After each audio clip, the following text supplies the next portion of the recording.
Hey y'all, welcome to the Chalant podcast where we are raw, unfiltered, unhinged, and never nonchalant.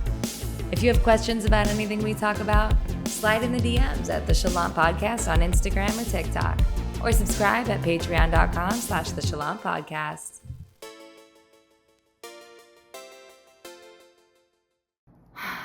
Hello y'all. It is so good to be back.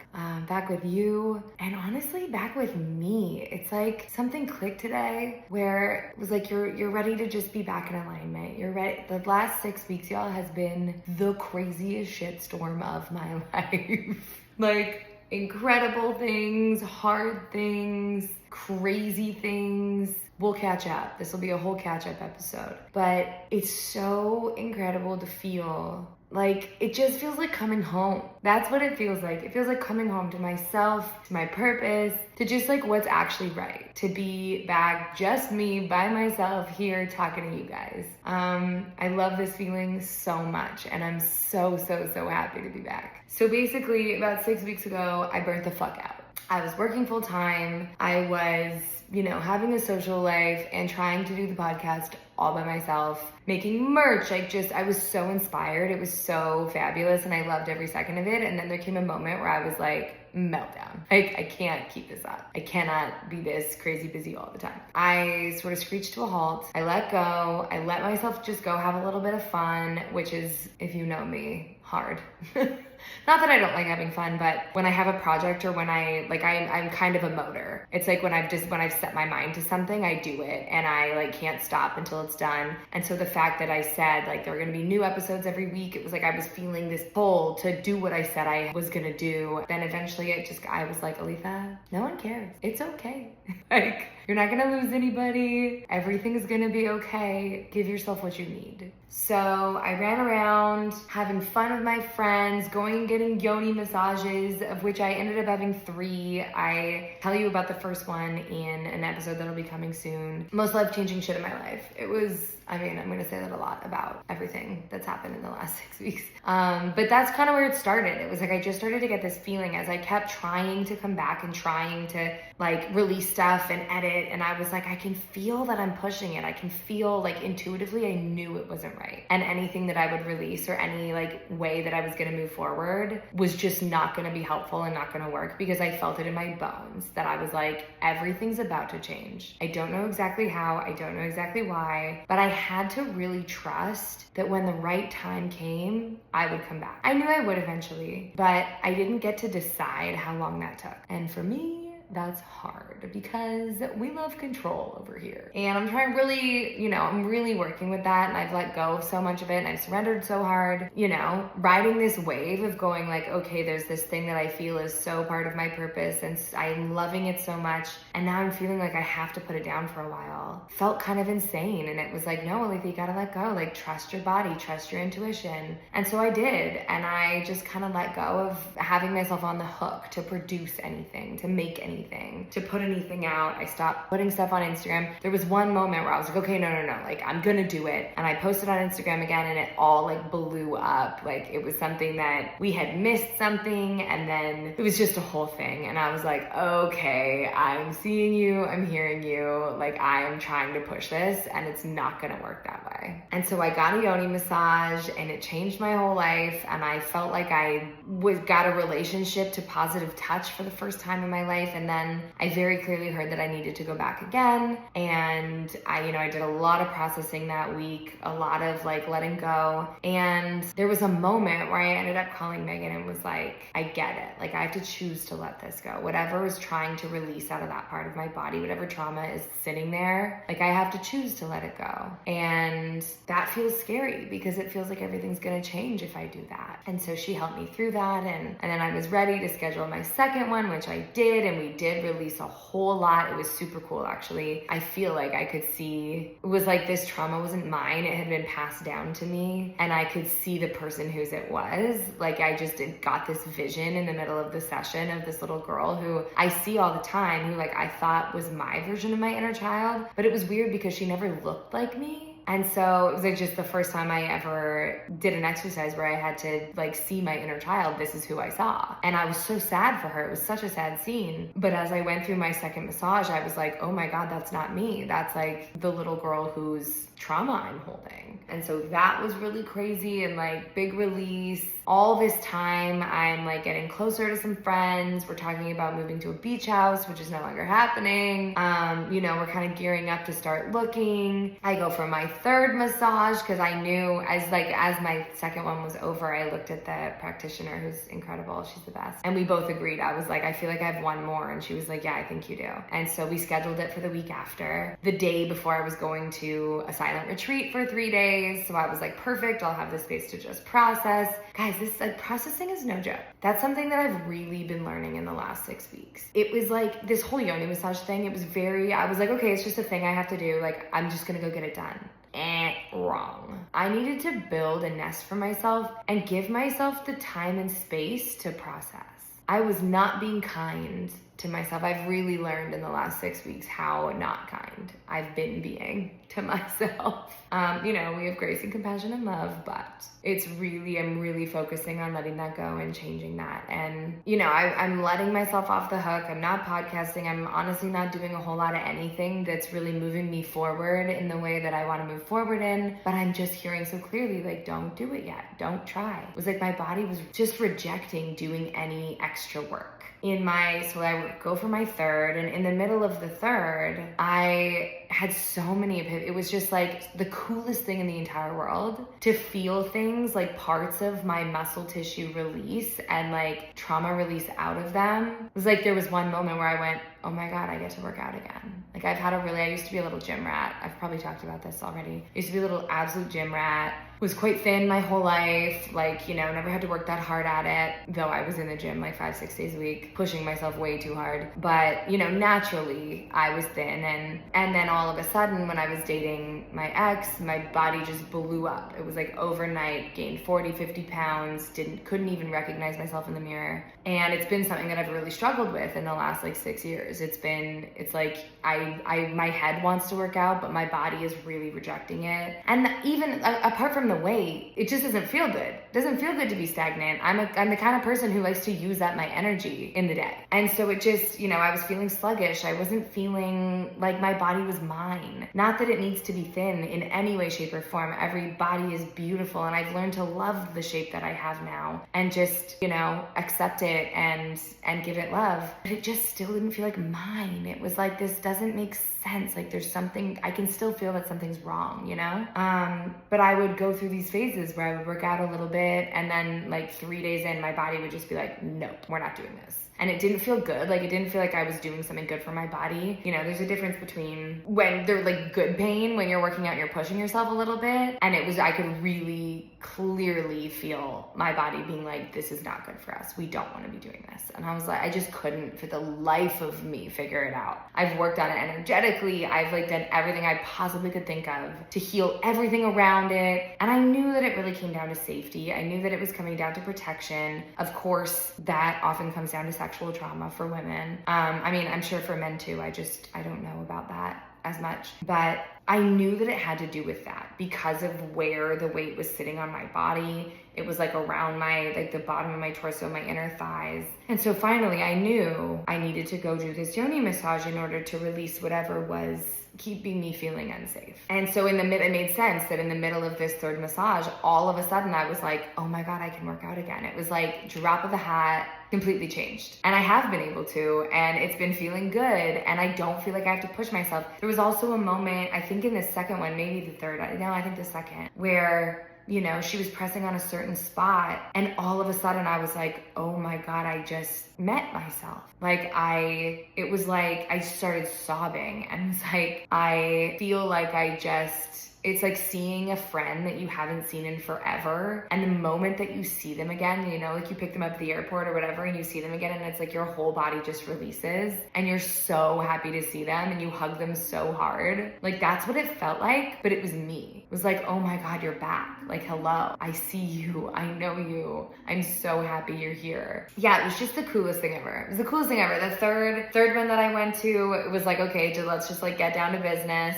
And there was, that was the one where I sort of released the bulk of, or like the end of what that trauma was that was sitting in my left hip. Then there came a moment where I was like, I don't know what comes next. And she was like, we'll just wait whenever it comes. It's like, I really don't know what comes next. And I did a little bit of energy work on myself to de-stress the situation and just take the charge off of it and get more integrated. And then it just dawned on me that I went, oh, I see why it didn't want to come up, why it was kind of hiding from me, because it's about to change the whole way I do everything. It's like, now we're about to start doing things on pleasure and play and just like deliciousness, worship of my body, And the practitioner, she was like, yes, let's do it. And so we worked with that a bunch, and it was so, I was like, okay, I like it, like things are really different now. And then I go on this 3-day retreat, and I have the most incredible time. There's, Megan and I will break it down in another episode, but really the kind of gist of it was, I just learned to deeply love myself and deeply surrender to spirit, universe, God, whatever, which, at the end of the day, I think is really just a feeling of letting go. Even if you're not connected to some sort of higher power, other power, whatever, it's just building a feeling in your body that you're safe to let go, that you don't have to hold on to everything so tightly. I don't know how else to explain it other than it's just a feeling of letting go, a feeling of safety. We worked so much with safety in the retreat. 10 out of 10 recommend. Everybody should go do this. Because I came out with such peace. And I knew it was so crazy. As I was leaving, I was like in the mountains of Arizona, and I left earlier than most people because I had to come back to get to work. And so I took the shuttle down from the mountains to the airport, and I went through the craziest storm of my life. It was like this wild ass monsoon. Cars were like flipped over, turned around. Lightning was lighting up the entire sky, and I'm sitting there, and normally in a car, I'm like white knuckling it. I don't love being in a car when I'm not the driver to begin with. Hello, control. But this, like in that kind of weather, it's like even worse. And I really just had to breathe and get connected and let go. Like, you're safe, you're held, everything that's coming. And it was so interesting because I was like, this is so dramatic. Like, I just had the most peaceful, beautiful 3 days of my life. And it felt really like intense to just go straight into that storm. I was like, oh my, I'm like, you couldn't see it in the sky. Like it came in so hard and fast. The first like 20 minutes of the drive, super lovely, whatever. All of a sudden, it was like dark, like crazy heavy rain. And I was like, I had a weird feeling that I was like, I feel like this is kind of showing me something. Lo and behold, y'all, it was. So I get back, and I'm sort of, I'm expecting a bit of craziness. I'm expecting, when you change so deeply, when you change so, like on such an energetic level, a physiological level, everything around you has to realign. The way you are now, it's like plants, they've done studies where you put plants in a room with classical music and they grow a certain way. And when you put plants in a room with like really angry screamo music, they wilt and die. So if you take one of the plants that had been in the screamo music room and then you move it into the classical music room, like it's gonna have to completely realign. That's the way energetics work. Its whole shape is gonna change, and you can see that in a plant. You don't necessarily see it in a human. I mean, I think my shape is changing. Like my body's already losing weight. So there are sort of physical changes that you can see, but that's the way that energetics work, right? The way that you're showing up to something, it's like as soon as you make a different choice, everyone around you has to adjust, right? Because it's not that you're not the same anymore. And so I expected maybe some depressive days, I expected myself to kind of go through it, but I didn't really see it being such a big deal on the outside and then like on the physical. I came back, just let go of some really deep feelings that I'd been holding on to about the death of a friend and our whole relationship and the amount of love that I never let myself feel for him. He was kind of the love of my high school life, and we created so much chaos, and just realizing how much I was so terrified of losing him that I never let myself have him in the first place.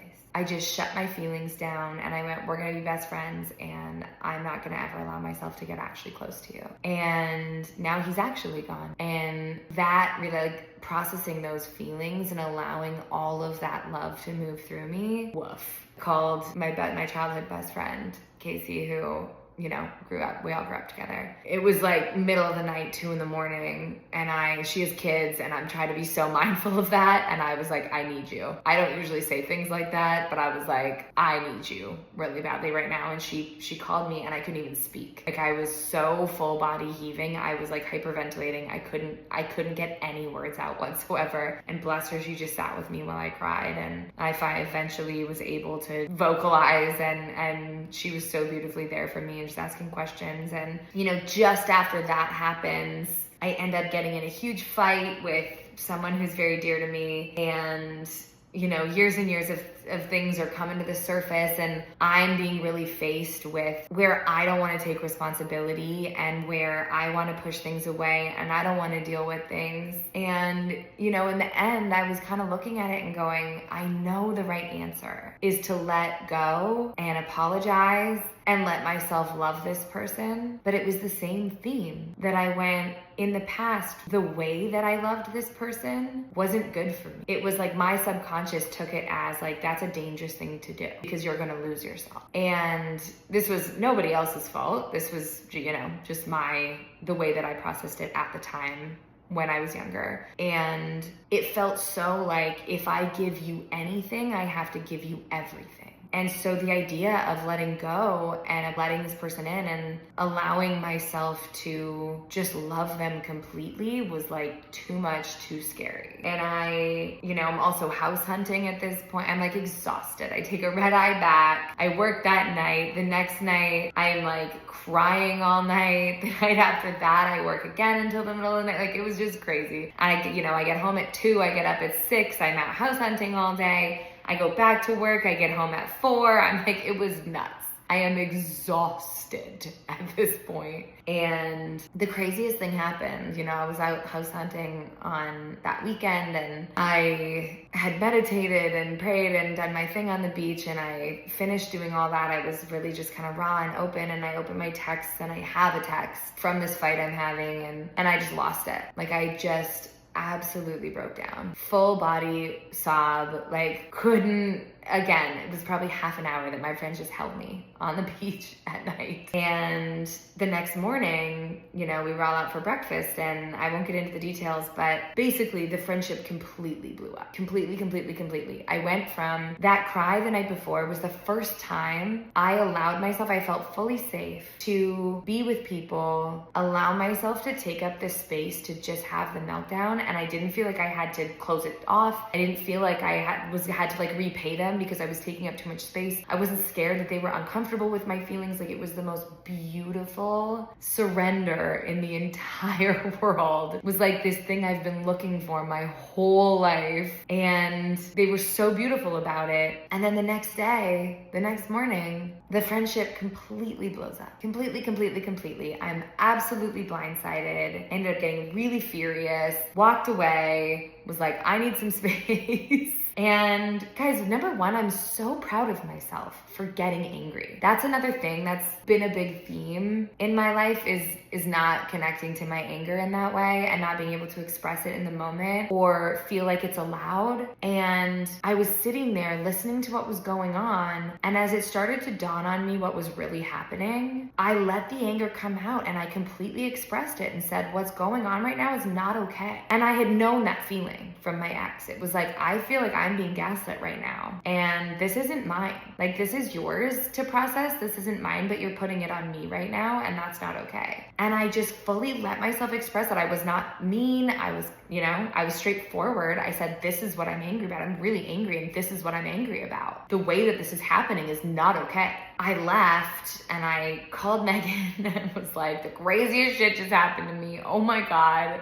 And I just went for a walk and I let myself just get all the anger out, move all the energy. And then I sat down and I did my practices and I breathed in forgiveness and I breathed in my anger and breathed out my passion and love. Like I turned it into passion and love. I did all the things that I know how to do to bring myself back and back into a space where I could go and have a conversation. And there wasn't space for a conversation that day, which is fine. But y'all, the amount of free I felt later that day, like I parted ways with them. I went home. It was so wild because it was like, oh my God, the craziest, most awful thing just happened to me. And I feel so good. Obviously not good about the friendship falling apart or anything, but it was like the feeling in my body was just this like absolute freedom and release. And I was like, this is what it feels like to speak your mind. This is what it feels like to let yourself express in the moment and let it be messy and not be worried about, not prioritizing connection over like connection with other people over my authenticity. Like that's what it really was. That in the past, I would have taken deep breaths and I would not have let myself get upset because I would have been prioritizing keeping the connection alive rather than prioritizing what I was actually feeling. And I was right to feel like this is wrong. There's something really wrong here. This is not okay. What's happening right now is not okay. And, I spent 4 years in a relationship with somebody romantically. Whenever that would happen, instead of standing up for myself, I would prioritize trying to calm him down so that I could feel safe again instead of speaking my truth, actually allowing my body to express the way that it was asking me to, moving that energy out, not gaslighting myself and going, you need to be the bigger person here, you need to stay calm, you need to be perfect. I just went, no, like this is what's real. What's real right now is I'm furious. I let that rip. And so for the rest of the day, it was like I could feel my soul, myself, my subconscious, everything like thanking me. And it was like, whoa, this is different. And I really thought it was all going to get worked out. I did my work around it. I was speaking to my mentor and was like, I knew things were going to rearrange, but I didn't think they were going to rearrange like this. And at the end of the day, I sent an apology saying, hey, I take responsibility for my anger. And, in any places that I ended up projecting, I was angry that you guys were projecting. And I take responsibility for where I also have done that. I would like to talk. And I heard back from none of them. And now I'm blocked on all platforms. So okay, that's okay. I'm seeing your true colors and I'm okay with it. In the moment that it all happened, I got this gut feeling, like my intuition said, like, this is spirit taking them out of your life. You can't take everything with you into the next level and they're being ejected right now. And I noticed that feeling and I let it move through and I still showed up in a way where I was open and didn't make up stories. They were all posting on Instagram being like, we're having the best time ever, without me. And that felt really hurtful. I was like, wow, if I'd had a falling out with someone, I wouldn't be kind of rubbing it in their face. But I was able to take a step back and just go, Alethea, not everybody processes the way you do. Ask questions, find out what's going on. And then when there was no response, it was like, okay, well, I've done what I can do. And actually all of my feelings that I was feeling around this were correct. And this is not something I want to be a part of. It did feel really cruel the way it all happened. And the cool thing is that at the end of the day, I feel great. Yes, there have been big moments of grief. There have been big moments of me calling Megan being like, dude, if this is life with an open heart, like I'm out. Like I don't want to do this. I don't have the capacity to like feel this kind of pain all the time. Like there have been big moments of grief and letting go and that, but this amazing underlying feeling of, but I'm okay. And you know what that really comes from? I mean, two things. Number one, it's loving myself. It's going, I'm okay to let go of people out of my life because I don't feel like I need their love in order to survive. Because I'm giving it to myself. I'm sitting with myself and just feeling into, I sat there going, I'm so proud of you. And this is new for me, y'all. I have not had positive self-talk. I am notorious for being really hard on myself. But it felt so natural to just sit here and go like, I'm proud of you. I didn't even have to try. It was just the words that came out when I closed my eyes. I'm proud of you and I love you. And everything's okay. And faith, again, whether that's in a higher power for you or whatever, but it's general faith that everything was going to be okay. And if somebody was being taken out of my life that abruptly, like it was for a good reason. There was so much trust. There is so much trust that there's a good reason and I'm okay. In the middle of all of this happening, the man that I mentioned on the podcast, like, I don't know, a few episodes ago, who had ghosted and then come back and I totally didn't deal with it well, and I was super embarrassed and ashamed of how I dealt with it, decided to text me in the middle of all of this going on, being like, hey, I'm gonna be back in town, like, wanna hang out? And I was like, good God, I don't think I can handle anything else right now. Yet, guys, I did. I was very proud of myself. I took everything that I had learned in the last couple of weeks around intimacy, relationships, discourse, needs, and every time I wanted to throw a wall up, I got really clear. Instead of throwing the wall up, I was really clear about how I was feeling and then asked a question. You know, I said things like, honestly, I'm just surprised to hear from you. Your behavior wasn't really giving me the indication that you wanted to connect, right? And a big apology came and da-da-da. And it was like, great, thank you so much for the apology. And what are your intentions? Like, how do you see this going? What do you want out of spending time with me this weekend? Getting really clear instead of making assumptions and just going, well, fuck this guy. You ghosted me. You're a dick. I hate you. You know, he was very beautifully open about what was going on for him and the fears that he had. And, you know, so I learned a lot about, and it really humanized him. So I don't get to continue with my story of everyone's an asshole and everyone hurts me. I actually really humanized him and I got to go like, I get it. I see it. I hear it. And thank you for sharing. I gave myself time every time I received a message. I opened it when I was ready. I read it. And then I didn't respond until I was ready. I didn't force myself to respond in the moment, which is also something I would have done in the past to take care of the other person. Because I would be like, well, I don't want to leave them unread. Like, that's not fair. That's not nice. But it was like, no, I'm having big feelings about this. I'm giving myself the time to actually process. The more kind thing was to give myself time to process and then respond rather than trying to respond so that they feel taken care of. Because then I'm responding out of a place of reaction rather than responding out of a place of like processed authenticity, and being able to choose differently, responding differently. Every time the wall just went up going like, yeah, well, fuck you anyway, or like, oh, it's not enough or whatever, I took a breath and was like, okay, is there anything else you feel you need to know? This is coming back into your life for a reason. We knew it wasn't done.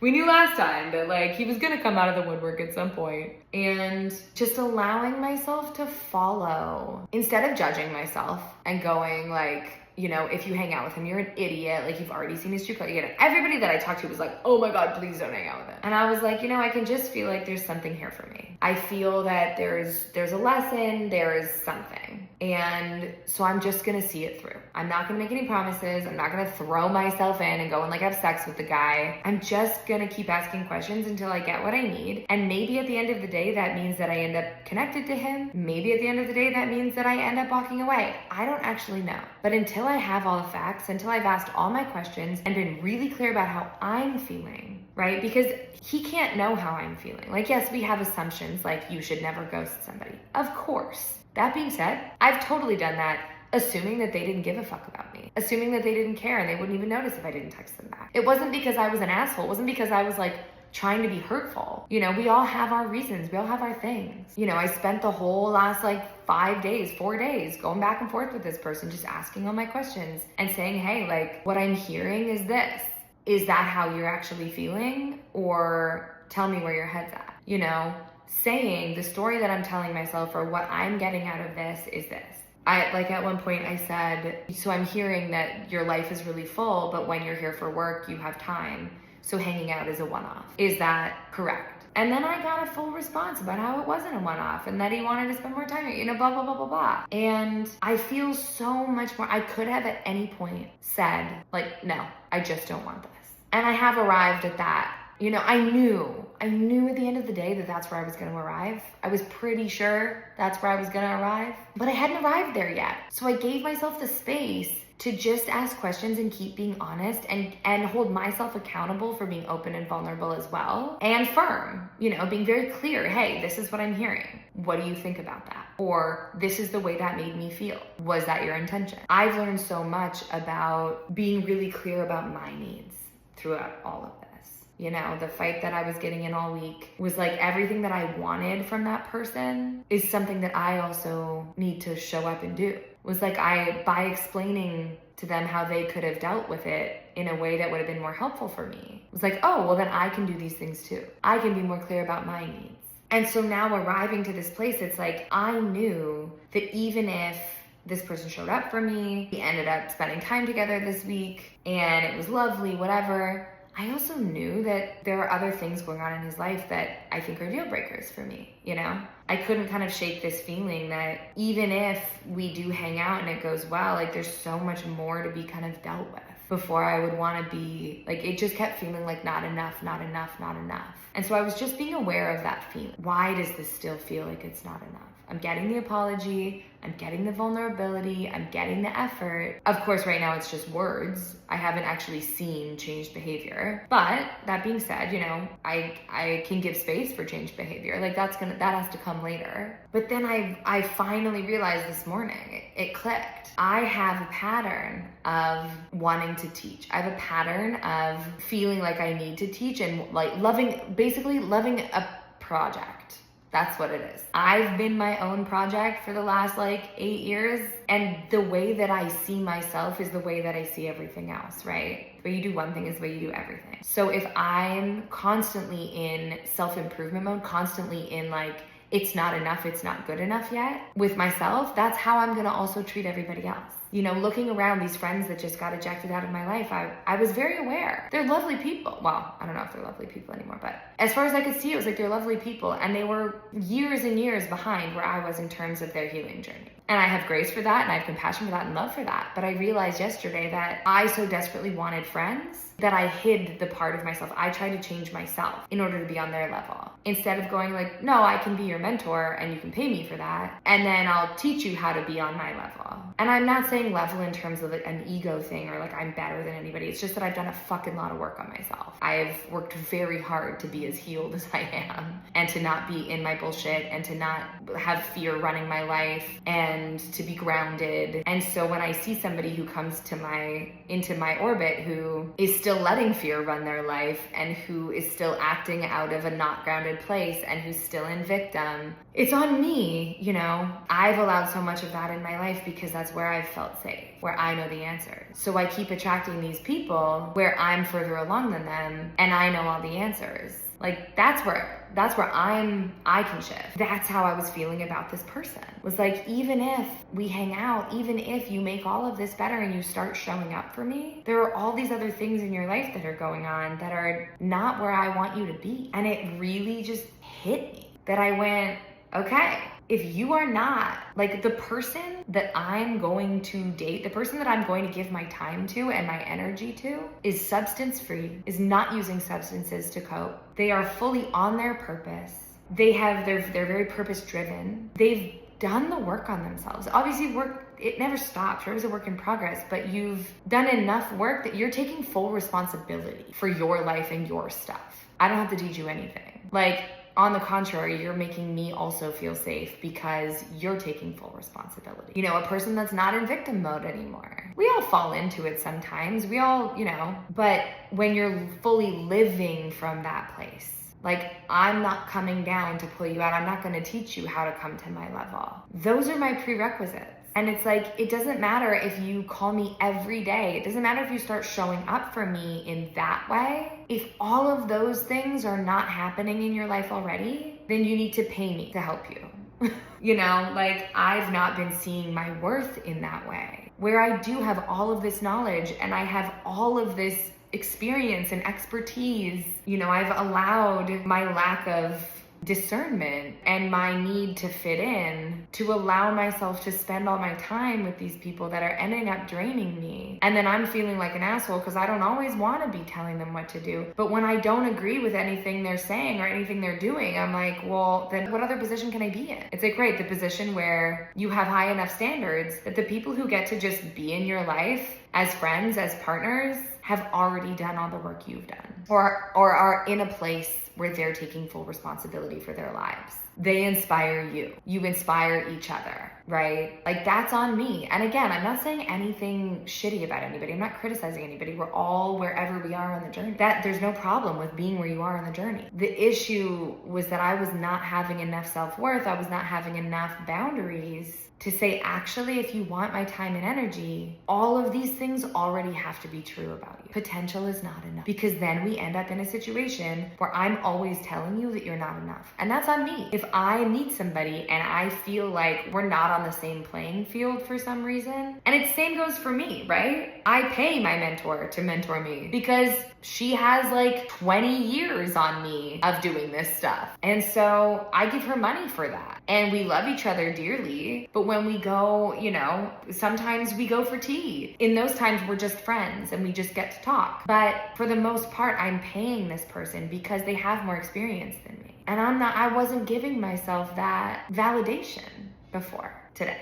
Like, it just dropped today. But it's like, it's not that there was something wrong with me. It was like, I realized that it's like, I've worked so hard on being like, feeling like I'm lovable and feeling like I keep attracting people who treat me shitty. And that's because like, there's something wrong with me. And it's like, no, they're just not where you are. And you're allowing them to be here. And so as soon as I decide that I want to put all of my energy into projects that fulfill me, projects that are creative, projects that make me money, projects that give me something, then I don't even have space to be in discussion with these people that feel like I'm being drained by them, because I'm putting all of that energy into projects that matter. It's not projects that matter to me. Of course, all of these people matter to me. They're human beings. They have hearts. Like, of course they matter. But it's understanding that in order to have close relationships in my life, I don't have to sacrifice being drained or feeling like I'm different. I just have to be more clear on whether somebody is in a space to show up for me the way that I know how to show up. And if they're not, it's enough. If they're not, I don't have to engage. I get to hold out for the people who know how to show up for me the way that I show up for them. And I'm not saying that these people necessarily haven't shown up in big ways, but that's not enough. Just being there for me is not enough. You have to also be taking responsibility for your own life. You have to have done the work on yourself to be in a place where you are adding a lot of value to my life. And I feel like an asshole saying that. It's so funny. I didn't plan any of what I was going to say today. I just knew I needed to jump on and talk. But and I feel like a dick for saying like, you have to be adding so much to my life, because, people pleasey, too nice Alethea is like, well, just existing is enough. They're like lovely people. And it's like, you can be lovely people and that's great. But unless I'm like inspired by you and feel so safe and like lifted up by you, not because of the words you're saying to me, not because of the space that you're making for me, but because you've made that space for yourself and you're in a certain place in your life, in your being, that means I don't have to take responsibility for you. And that starts with me. That starts with me deciding that I don't want to take responsibility for anybody anymore. Like, that's on me. I'm not criticizing other people. But that was my lesson of today. That was my lesson of like the whole last 6 fucking weeks of me not being on this podcast.